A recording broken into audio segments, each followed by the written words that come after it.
Hemos conseguido que el sector se junte, que el sector colabore, que exista un conjunto de iniciativas en el ámbito de innovación, generación de la demanda, en el ámbito de la internacionalización, que vamos a trabajar juntos y que al final, desde el punto de vista de lo que es la gestión del talento, la gestión del conocimiento, estoy seguro que Euskadi va a ser un punto de contacto en el ámbito de la ciberseguridad internacional. Pero lo más importante no es la ciberseguridad en sí, sino cómo podemos aplicar la ciberseguridad a todos los ámbitos de actuación que tenemos en Gaia. Yo creo que ahí es donde vamos a encontrar de verdad el futuro, donde vamos a competir con lo que es el resto del escenario digital en ese entorno global y donde seguro que en el futuro veremos compañías que van a ser competitivas y van a liderar los mercados internacionales.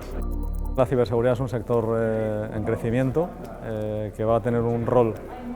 yo diría que estratégico, en muchos verticales de la industria tradicional de Euskadi, sobre todo por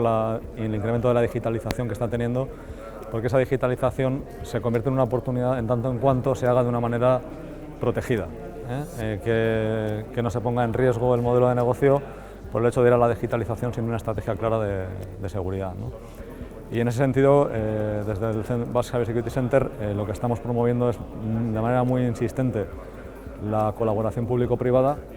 porque creemos que todo lo que es el desarrollo de la oferta de ciberseguridad, tanto de servicios como de soluciones, tiene que venir liderada por la industria